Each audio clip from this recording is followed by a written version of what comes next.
Good evening, ladies and gentlemen. It's my pleasure to welcome you to this evening's event sponsored by the Baker Institute's Latin America Initiative. Tonight's event is part of our 20th anniversary programs that highlight our research at the Institute. This event focuses on one of the most important yet unfortunately neglected issues confronting our nation today, U.S. policy toward Latin America. Despite being a relative newcomer to the think tank world, we are positioning ourselves here in Houston to develop a policy program working at the heart of U.S.-Mexico and broader U.S.-Latin America relations, including Brazil and Central America. We began in 1998 with the Americas Project, a collaborative effort between the Baker Institute and the Organization of American States, bringing together emerging leaders to address the most pressing regional issues: free trade, foreign investment, political stability, income equality, civil society, human rights, education, and immigration.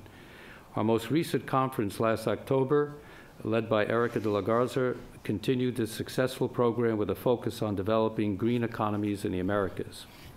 Since 2008, the Baker Institute Latin America Initiative has hosted the Vecinos Lecture Series, organizing discussions together with the Houston community and distinguished speakers from the region on issues including drug violence, freedom of expression, and electoral politics in Venezuela and Mexico. Last year, the Latin American Initiative added a very talented scholar to its ranks, our Baker Institute Scholar for Immigration and Border Studies, Dr. Tony Payan, who's with us this evening. I highly recommend everyone to read his recent op-ed in the Houston Chronicle on an effective direction for immigration reform. We'd like to believe that the administration is actually following these recommendations, but if you read it, you'll see that there's some synergy there. This is an issue obviously under very serious consideration in Washington and elsewhere, and we hope you all can join us here on April 9th, mark your calendar, for our conference on the constellation of immigration-related issues.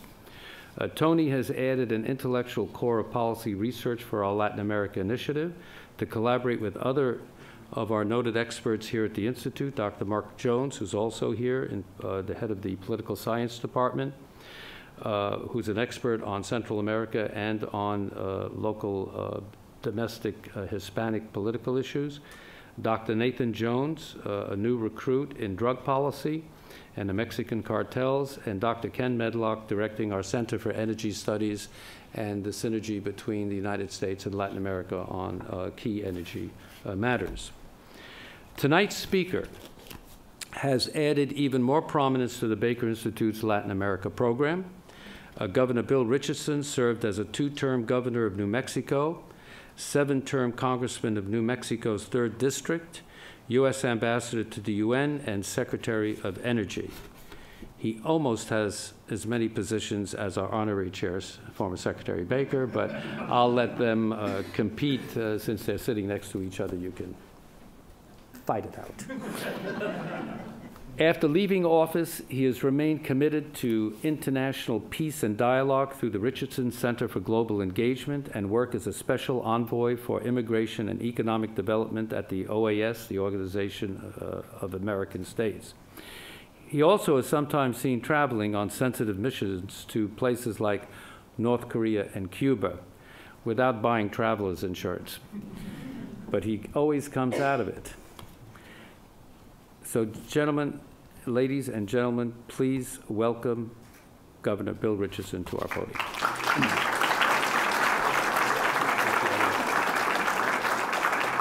Thank you. Thank you, Ambassador DeRegent. Last week, I was in Albania. And I'm a private citizen. I actually have a job now, do speeches, consulting. I was in Albania to discuss a renewable energy project with the president of Albania, Sali Berisha. And at the beginning of the conversation, I knew it wasn't going well when Berisha was not listening to me.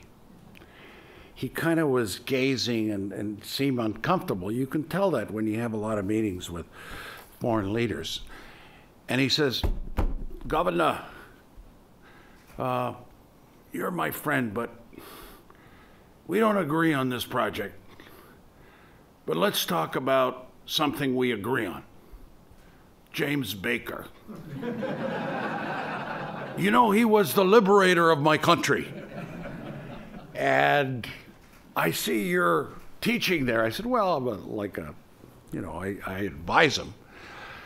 My point here is that I am very proud to be associated with Rice, with the Baker Center, as a Latin America fellow. I'm not on the faculty, but I contribute from time to time to develop this very exciting Latin America program. And this is what I'm going to talk to you about tonight, Latin America. It's neglected.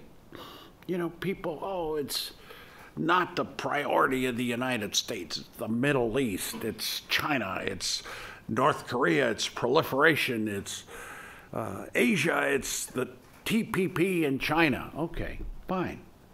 But I think our own region deserves more attention from all presidents. President Obama, President Bush, Clinton, Reagan, just across the board. I think JFK was the one that, with the Alliance for Progress, did have that commitment. Now, our hemisphere has changed. And what I'm going to do here is, the subject of the talk is what I suggest the new administration, President Obama's second term, with Senator Kerry, a new team, might do in the region. And I say this in a positive way because I think generally I agree with most things that are happening. And so I'm going to have some nuances that I will suggest. It's an 8-point plan. I promise I won't delve too much in the 8 points, but I hope it's open to debate, and I know we have some Q's and A's, and I hope you challenge me because some of what I'm going to say is going to be a little controversial, and that's fine. First, the region. The region is strategically very important to us. Market-wise, it's our best market. Mexico is our second biggest trading partner. Canada is number one. Our region is huge. China may have a little to say in the one or two rankings, but it's a strategically and economically and culturally, and with the Hispanic community reaching 50 million and probably having decided the last election. And I'm not just talking about Mexican Americans, I'm talking about Central Americans, South Americans making that 50 million that voted, 71% for the Democratic candidate, which I think this is another issue involving immigration, which I will discuss. Okay, so the hemisphere.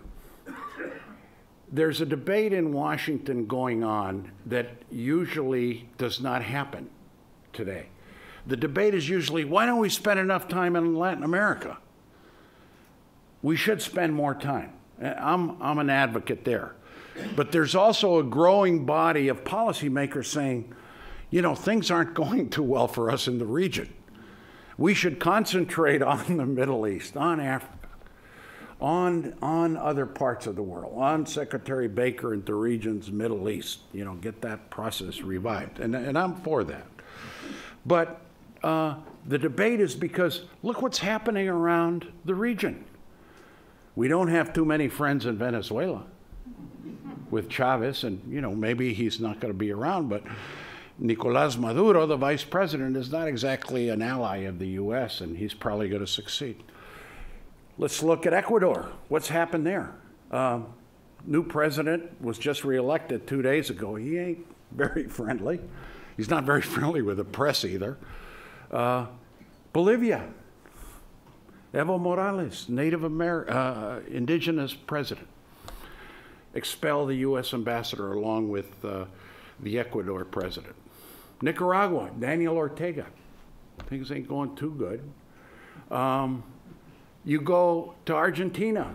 I just was in Abu Dhabi. I heard the president of Argentina give a speech, very eloquent speech, but it didn't seem the U.S.-Argentine relations, she mentioned that they were the highlight of her speech. Mexico.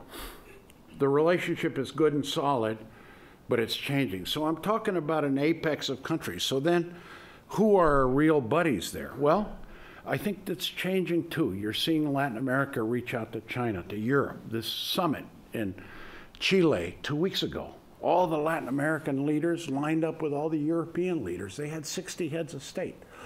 The U.S. wasn't invited. I'm not saying Latin America is an unfriendly territory. I'm just saying it's changing. And Latin Americans want to look outward at other relationships. Our buddies in Colombia, President Santos, good friend of the United States, but you know, they want to branch out a bit. In Peru, President Humala, he has been a solid friend, but you know, is looking at Asia, is looking at other markets. Brazil, the relationship since President Lula was there, changing a bit, a major power in the region, done great work in energy, not always supportive of some of our goals in the international economic sphere. So, an economy in Latin America, most of the economies are growing. That's the positive side, particularly in Mexico. The PDG is growing. It is an economy that right now is expanding markets. It's happened in Brazil too, although there's a little slowdown there. But generally across the board, economies in the region are stronger. So, what are the 8 points? I'll go through what the U.S. might do. First, immigration reform. That's not just a Mexico issue. That affects Central America. That affects the whole issue of the Caribbean too. It affects our relationship with Cuba, with Nicaragua, but mostly Mexico. 70% of the immigration that comes into the U.S., or 76%, is from Mexico. What do we need to do? I think it's essential that we pass comprehensive immigration reform. The good news is that Republicans saw the tea leaves in the last election, and you're seeing some very serious Republicans participate in the dialogue that is going to do 2 things. One, enhance border security with more boots on the ground, more technology. That's good. But also a legalization, a path to citizenship for the 11 million that are here, that came illegally. There'll be conditions that most are agreeing on. Learn English, pass a background checks, pay back taxes, pay a fine, such that are developing right now.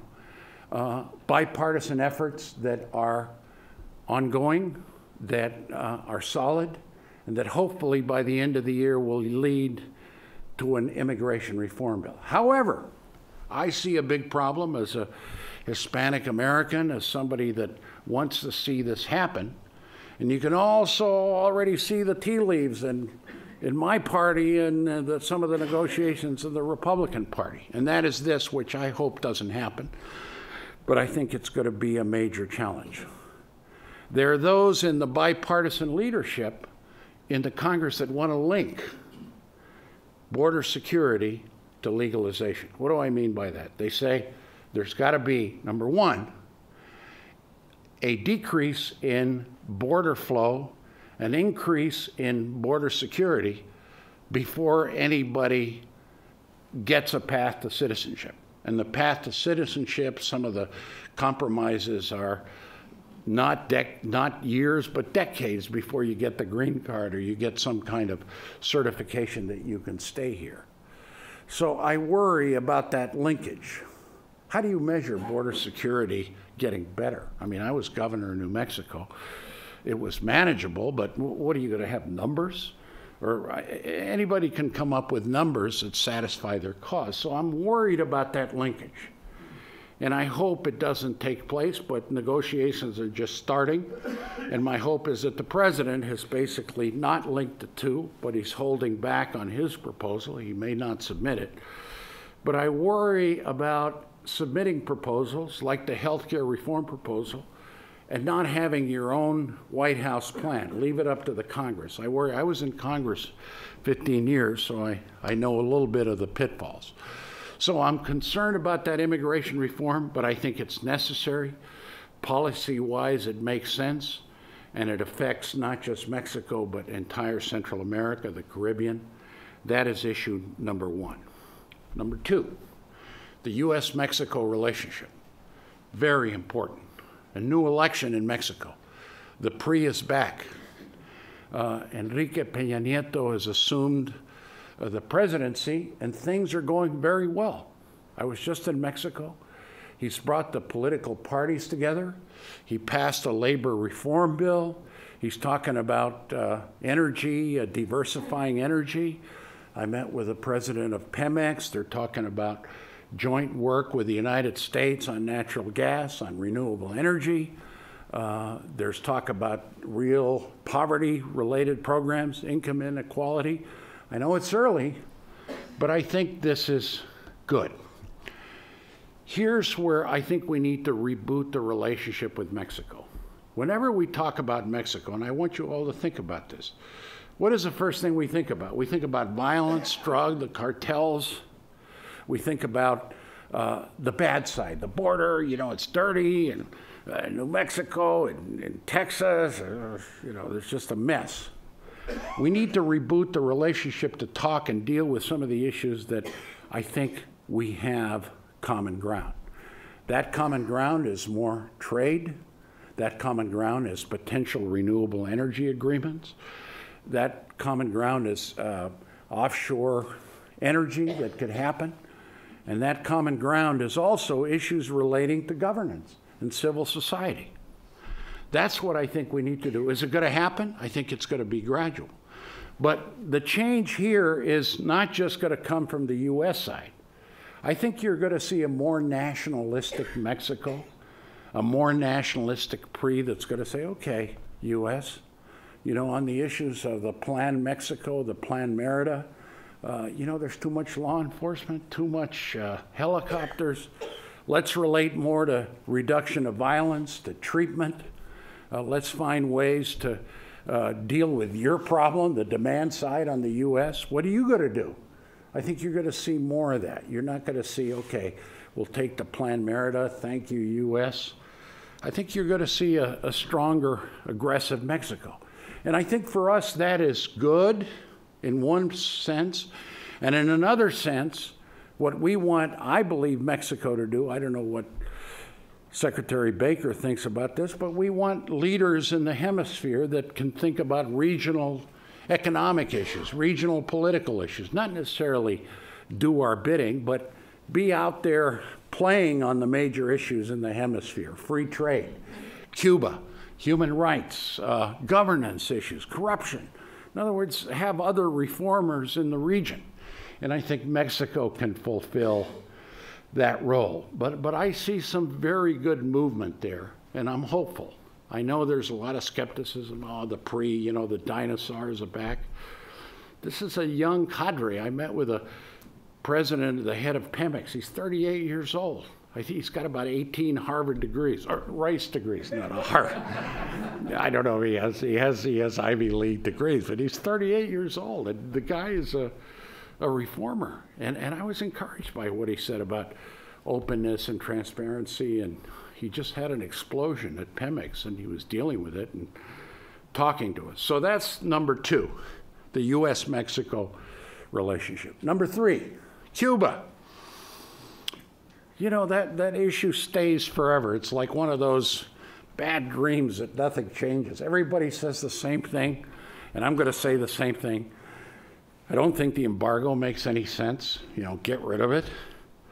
But then, you know, when you have a relationship change, you can't just say it's all the U.S. fault. And I've been out there trying to deal with some political prisoners, and I can tell you that if you ask me, okay, Governor, does the Cuban government want to improve their relationship with the U.S.? You know what my answer is? Honestly, I don't know. They send mixed signals, mostly negative. I think President Obama expanded travel to Cuba, Cuban Americans, back and forth, loosened travel, university institutions. Is there a change on the Cuban side, a positive response? No. I went out there trying to negotiate the release of this man named Alan Gross, who almost 2 years ago was caught with some computers. I don't think he was a spy. I don't think he was doing anything illegal. but he's in jail, and he's become the issue between the U.S. and Cuba. And the Cubans want the return of what are called Cuban 5, some dissidents that are in our jails, and they want to trade, and that's probably not going to work. But here's where I think both countries could benefit if there was an improvement in relations. One, oil spill work on the Gulf of Mexico, which could happen again. Narcotics, I think there's potential for cooperation. Haiti, there are a lot of Cuban doctors in Haiti that have played a positive role. Environmental issues, climate change, issues relating to other human rights, reforming some of the visa procedures. But again, I just think this embargo doesn't work. And what you do is you do what's in the best interest of the U.S. How do you bridge the gap if you can't resolve these human rights issues? And the main human rights issue is the release of this man, Alan Gross, and for the Cubans, release the Cuban 5, and everybody talks past each other. I think it makes sense because it's an issue in the hemisphere.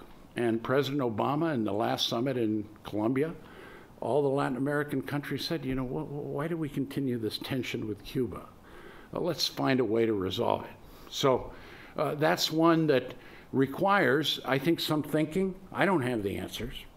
I don't have all the solutions, but I think it takes somebody to say, okay, you work on this. Let's see if we can do something. But right now, there's stalemate, and I think it affects our relationship in the hemisphere. I'll now go through a number of issues that I think make sense to work together, and then I'll finish with one issue where I think there is no solution. You're going to hear a politician say to you, and there's a very distinguished researcher and professor here that is going to dispute me, I hope. But there's no solution, and I'm going to tell you what it is because I want you to start thinking about it. The drug issue. I don't think there's a solution to it right now. Maybe later. But here's where I think we can work together. One, a renewable energy agreement with the hemisphere. Look at what's Brazil done with ethanol, with their reliance on renewable energy to fuel their country and economy. I think the U.S. can be a leader in promoting a renewable energy agreement, technology transfer, IDB, with the whole hemisphere and the Caribbean that always gets forgotten. Number two, I want to see a climate change and a labor agreement, worker rights agreements. I think this is doable. I think this is achievable using some international labor standards agreements along the lines of the ones we have done, free trade agreements with Panama, with Mexico, with Colombia, some labor rights agreements that I think expand the rights of workers, some climate change agreements that maybe use the carbon cap, but find ways to bolster the region as a leader in climate change. Mexico did that. President Calderon did that in their meeting in Cancun. But I think that's a commonality issue. Crime, money laundering, issues relating to visa violations, corruption. I think a crime agreement with the region is something that some have talked about. I think it's workable. It's not going to be easy, but I think we have to avoid like what happened with Antigua and Barbuda. They challenged the United States on an online gambling issue, and the World Trade Organization ruled in favor of Antigua and Barbuda. If that's going to happen, there's going to be, I think, a chaotic relationship on trade issues involving crime, involving money laundering. So I think it makes sense to focus on it. Now, those are the areas of agreement. There are others. Central America, I think there's enormous potential to work with Central American countries on issues like gang prevention. You know, if you look at the gangs that come into California and Texas and New Mexico and Arizona, a lot of them are in Central America.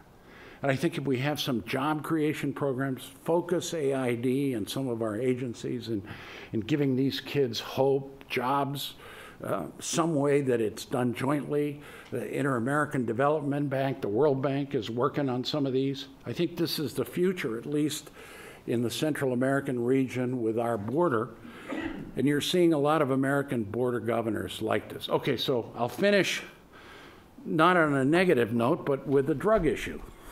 How am we doing on time, Eddie? Am I going too far?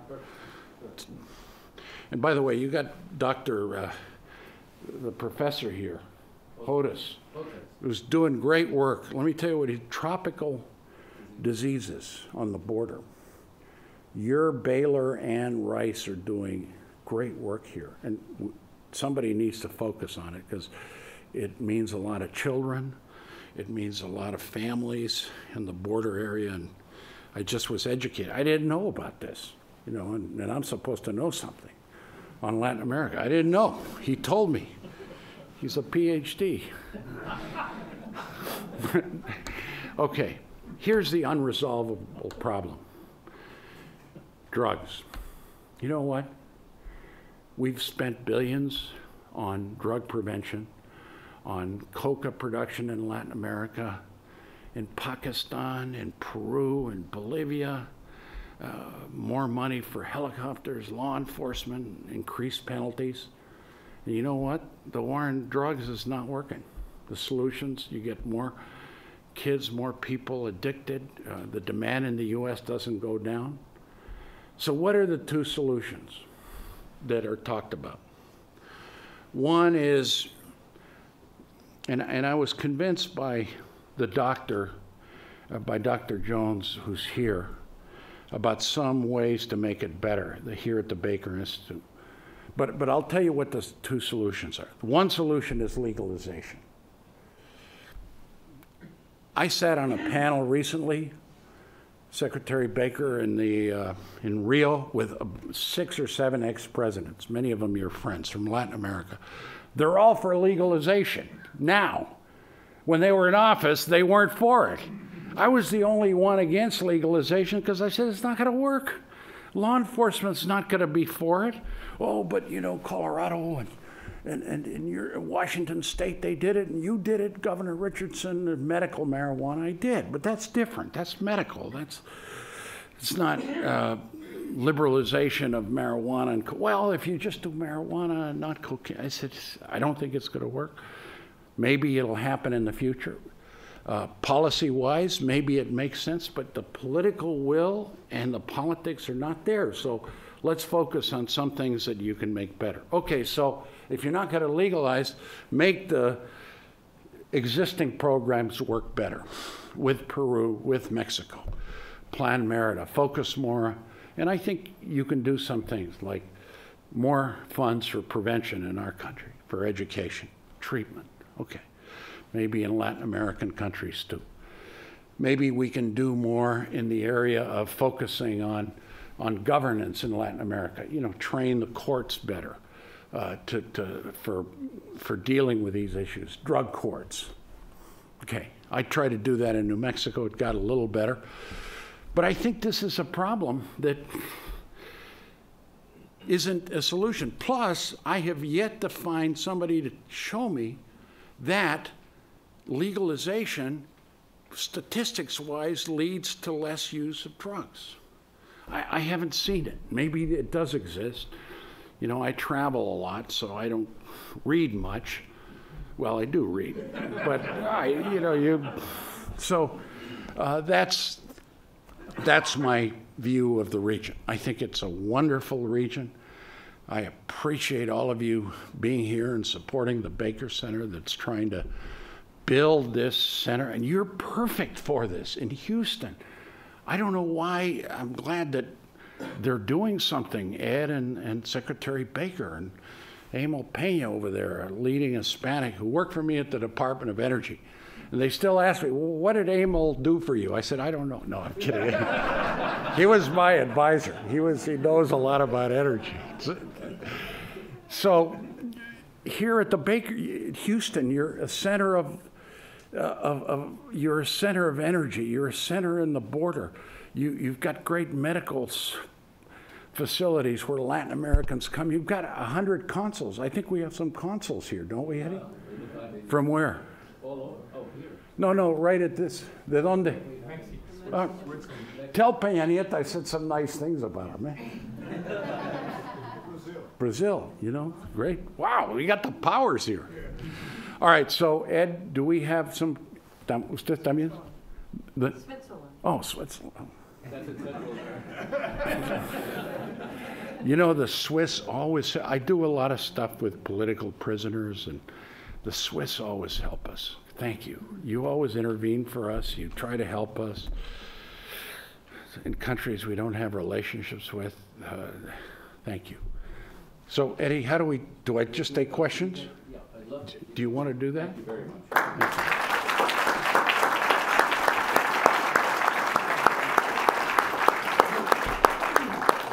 Thank you very much, Governor. The floor is now open for questions and short comments.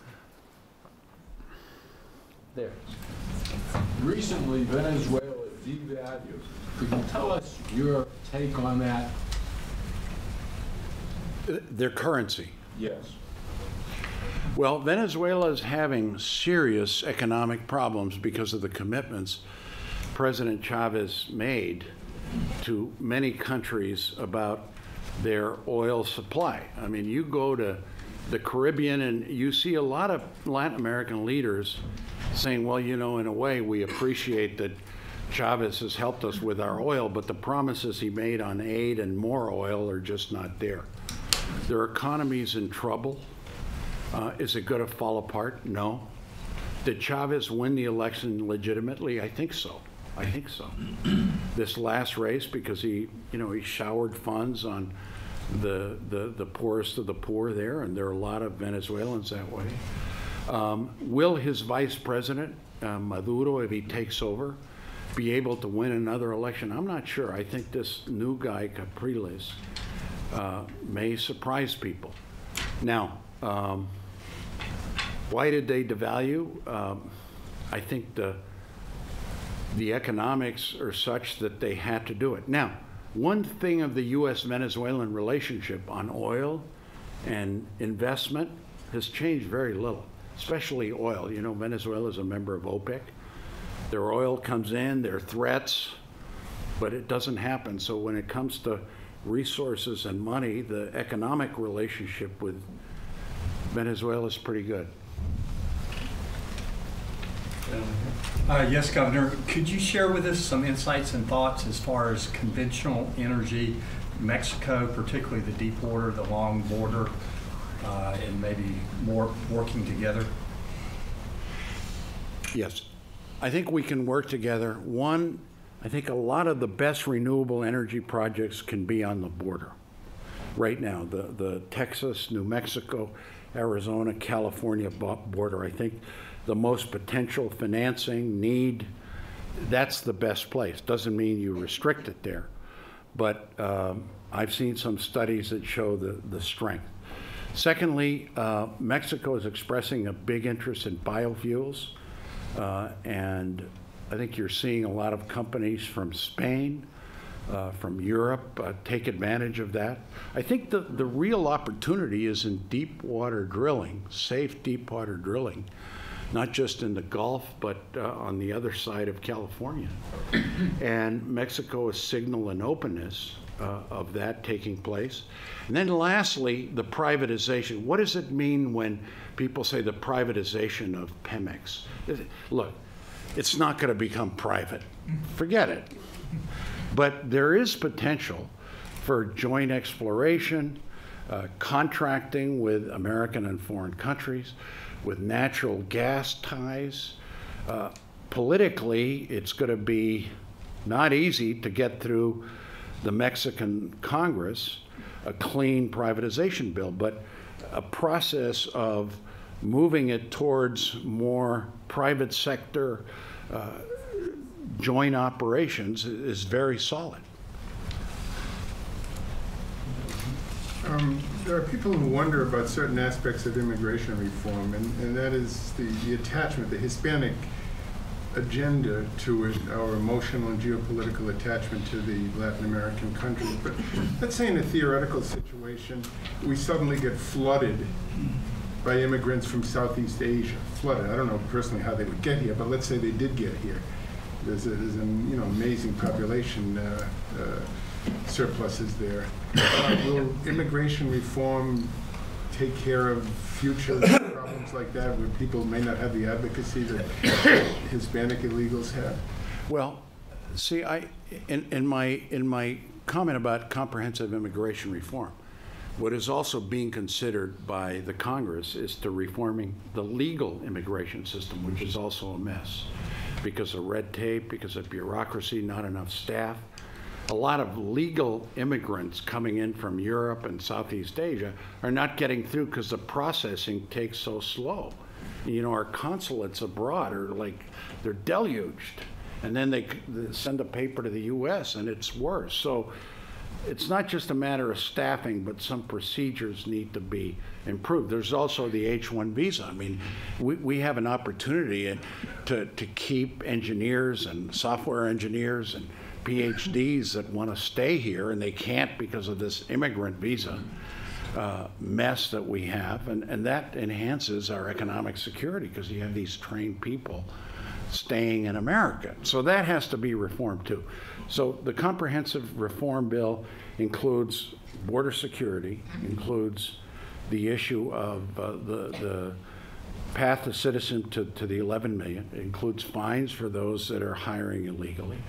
Includes this legal immigration reforms and what is called the DREAM Act, which gives students the opportunity, or soldiers, over certain years to get educational benefits in the U.S., which I think makes sense. You know, in New Mexico... Guest worker program.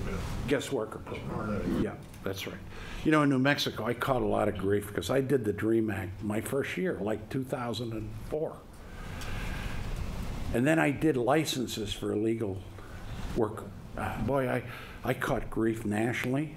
But in New Mexico, I want to tell you that it worked. We're still doing it. My successor governor, don't get me started on her, is trying to get rid of what I did.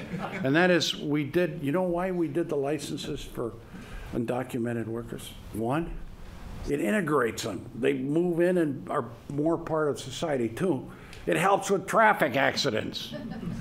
Three, they get car insurance. You want that. You don't want them driving illegally and, you know, traffic. And then lastly, this was funny. My Secretary of Homeland Security came to me and said, "Hey, Gov," he's a big guy, "you ought to sign this bill." I said, "Why?" Denko, he says, "You know, if you sign this bill and they sign up for a driver's license, we can keep track of them." So I signed the bill, and it's worked. Anyway. Yes, Governor, could you comment a little bit on the possible expanding relationship between Iran and Venezuela, the recent contact, and also the decision of Argentina to examine the Buenos Aires bombing of 20 years ago? What consequences that may have in the overall issue? Is it something America should be worried about, or is it mainly for show? All right, first, the Iran, you know, the president of Iran went to our friends, Cuba, Venezuela. I think he went to Ecuador too. Cuba, Venezuela, he went to Nicaragua. I think it's for show. I don't see too many agreements, but I think there was some energy from Iran coming to those countries. I think it was basically some of the Latins saying, okay, you know, you're going to mess with us, we're going to mess with you. I think there was more politics than seriousness. At the same time, I don't think our law enforcement people agree with what I just said. They'll say, oh, you know, there's, you know, Al-Qaeda. I don't think so. But because I haven't seen much since then. Now, on the Argentina, the bombing, what are you referring to? I believe they're reopening the study as to how it happened and possible ties with Hezbollah and some of the... The Argentine bombing? Yeah, of the community center back, I guess it was about... Yeah, I don't... It's a truth commission that's being established. Tell me, because I know nothing about that. The Argentine Parliament and the Iranian government are assigning a truth commission to investigate. Oh, yeah, yeah. And a lot of people view it as Christina Kirchner lending a hand diplomatically to Iran. Yeah, I think it's a political nudge at us. Is it permanent? Is it going to jeopardize our national security? I'm not sure. But I'd rather them not do that. See, that's my point, that paying a little attention, you know, going, traveling, finding ways like Baker used to do with the Middle East. How many trips did you make to the Middle East, to Iraq, when you got... What is it when you... Iraq, no, but the shuttle between Damascus and Jerusalem. How many times did you do that? Probably about 17. 17. You've got to engage. You can't just, oh, I wish they wouldn't do that with Iran. And State Department states. This is where I think there's room, and I said to some of the students that I talked to, really impressive students from that you have here, that I spoke to. I don't think anyone has shown up here. They had enough of me. But that you know, actors in foreign policy shouldn't just be the State Department and diplomats. It should be NGOs. It should be business leader, private sector. I'll tell you a quick story. I went to North Korea recently. You may have read about it. The State Department wasn't too happy, but you know, they take a joke. Anyway, I went with Eric Schmidt of Google, and he was a rock star there. I mean, they could care less about me than North Koreans. There's another politician. But he was a rock star because everyone knew what Google was. We went to universities, met with software engineers, the government. They want it desperately. They can't get it because of sanctions, at least American. But they were intrigued about how it works, and you know, I was just an appendage there. My point is that business leaders, technology, that's what changed the Arab Spring. It was Google, it was Facebook, it was all these people communicating, Twitter, coming together on a cause in a region. And I just think that North Korea, that I figured it out. It's not going to be, you know, we got to end nuclear weapons and we'll give you food, or it's China's fault. I think we got to have more creative ways of dealing with countries. And technology transfer, this is one thing that people admire in the U.S. We're still #1 in this kind of internet technology, and I just would use it a lot more. He's our Dean of Humanities. Thank you very much for remarks. I'd like you to comment on something that you briefly alluded to, and that is the money laundering problem. It would seem that just as big a problem with our addiction to drugs is the fact that we have all of this unattached money, illegal money flowing around the globe that has an enormous capacity to corrupt. And I'm wondering if you have some ideas on that, short of legalization, which we already decided wasn't such a good idea. Can you answer him? Well, stand up. Well, I mean, clearly with... Identify, this is the drug laundering guy expert here. Clearly, with the HSBC case, we're getting a sense of how big this problem is. And Mexico has engaged in some recent reforms in terms of money laundering and trying to increase controls over that. I think that those definitely have to increase and deepen, and I think we should view this issue in terms of two issues: the drug prohibition regime and state capacity, particularly in Latin America. Wherever they can increase state capacity and prevent money laundering from flowing into the system, that's very important. You know, I just remembered, I see Secretary Baker, and I want to leave the impression that what I was referring to was when we got Saddam Hussein in the first Gulf War, it took, was it 7 trips to Syria to get Syria support, right? That's right. Okay. Give him a hand. Oh, really? I mean, this is how you do things. It's contact, it's dialogue, maybe you don't like people, but talk to them, you know, see if there's common ground. On that note, we're going to have, all right, one more question. Dr. Curl.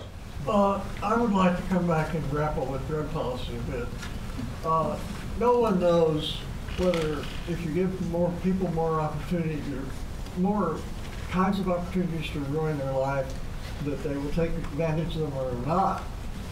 But it seems to me that what we're doing is crazy, in the sense that it would be better, in my opinion, to decriminalize possession, have the federal government take over distribution, and make it a crime to sell, and make it more serious, make it still enforce crimes against selling and giving drugs to minors. We're having bad effects on Mexico. We have the highest per capita imprisonment in the world. Dr. Curl is a Nobel laureate. No, I know. Oh. And therefore, I want to have a good answer for him. Therefore, I hope you're going to have a good answer. He's a Nobel laureate, and you better have a good answer. But his Nobel laureate is in chemistry. Strongly oppose initiatives by the states, the legalization initiatives. I think that if you have a private system of distribution and selling of drugs, the thing that the proprietor of any business wants is to increase business. And therefore, if you have a very socialized process, then it ought to fail. So I would Doctor, all right, so, Noah, stand up and tell them. See,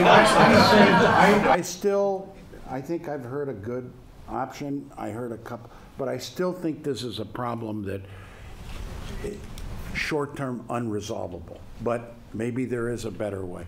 Go, give your answer. Nathan Jones is our new Baker Institute scholar on drug policy. And Professor Curl, what he described, it's not pie in the sky. The president of Uruguay, Mujica, back in the fall was proposing a state monopoly model on the legalization of marijuana. So now it's not just former presidents, it's current presidents in Latin America. Right? Santos, Molina, three, and they're all our allies.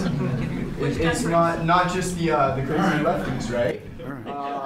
Also, IMCO, the Mexican Competitiveness Institute, Alejandro Hope and Eduardo Clark, they just released a report, and what they found was if Washington, Colorado, and Oregon initiatives all passed, now the Oregon one didn't pass, but the Washington and Colorado ones did, cartel profits would be hurt by 30%.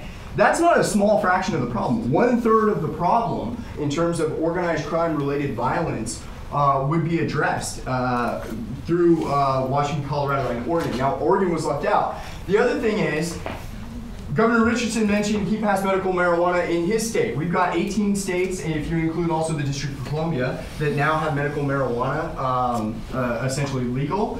And let's be honest, some of that medical marijuana in those states and coming in the legal states for recreational use, it's going to end up in other states, and that's going to undercut drug markets. So you may not see it as viable in the short term, but I'm thinking in decades, and I see some shifts in this policy. Okay. All right. Let's give everybody a round of applause. Thank you all very much.